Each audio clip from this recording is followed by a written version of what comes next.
Hi everyone, here is Harrow Lane's stretch piping. I believe this color is rose. I've been asked to make a quick little video to show you how I use this. I like to use stretch piping, especially on raglan sleeves or along the edge of a little hat to make a cute little finish. So the first step is, here's the width of my hat. And I've cut, this was about 17 inches, and I cut the stretch piping slightly shorter, so I think I cut it at about 16 inches. I've stretched it out before to exercise it, and now I'm going to sew it. It's got 1/4 of an inch seam allowance on here, so I'm going to pin it all the way along the edge of my fabric, right sides together. And then I'll show you how I sew this on. All right, so now that I've clipped my piping along the edge of my jersey, so I'm just going to line it up. When I sew, I'm going to be really careful. I'm going to place my needle here, just along the edge of the curve where you can feel where the piping rounds out, so the nice finish on the other side. So I'm going to put my needle down and sew. I'm going to baste it all the way across to the other end, and that's going to hold it in place so that when I go to serge it on after with my main on top of the stretch piping and the lining, so that way it won't budge, it won't move, and you'll make sure to have a nicer clean edge. Oops, sorry about that. All right, so here we go. Okay, so my first step is that I've lowered my needle into the piping and the lining, and it's right along the edge here of the rounded part of the piping. I'm going to sew, making sure to always keep my 1/4 inch seam allowance, and keeping my lining lined up with my piping all the way down. So I'm going to have to stretch slightly my piping as I go down, since it's a little bit shorter than my fabric, but make sure that you don't extend and stretch further than what you need here. Est-ce que tu as fini ton vidéo? Non, pas encore.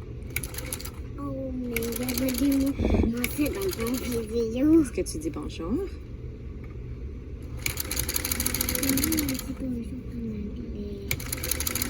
En anglais, on dit hi. Hi. That's my daughter, Sophie.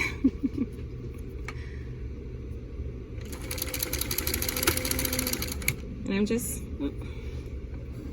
realizing you can't see here. So I'm just gonna go all the way down to the other end of my fabric and piping.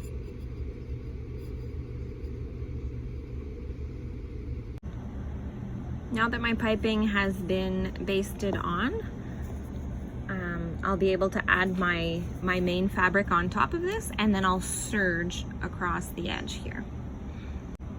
So now that my main piping and lining are all sandwiched together, or I should say that the piping sandwiched between my main and my lining, I've clipped everything, and I'm going to sew with my serger, making sure not to cut anything off of the edge, since my serger has 1/4 inch seam allowance between the needles and the left needle and the blade. So you just have to be mindful of what your seam allowance is for your pattern, but in this case I'm not going to cut anything off, since I've got the piping in here and it's 1/4 inch seam allowance as well.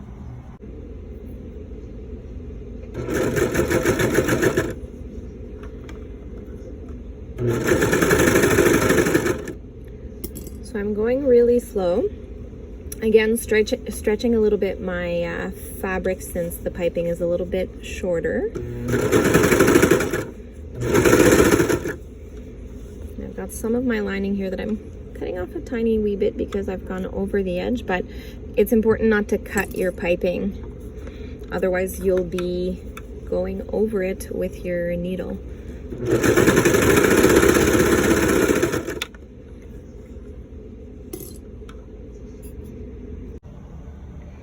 All right, so now that we've serged that on, I'm going to want to iron it, to give it a good press so that it lays nicely, and then after that I'm going to top stitch along the edge of the piping. You can see here the serged edge.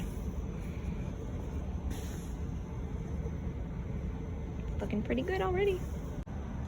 So now that I've top stitched, I've given it another press, and I'm gonna be able to continue the construction of my hat. But I love this look, so cute. All right, so my little hat's done. I'll just need to add a pom-pom to this, but look at the nice finish that the piping gives you. It's really cute. I mean, you can't go wrong with Moody either. Enjoy!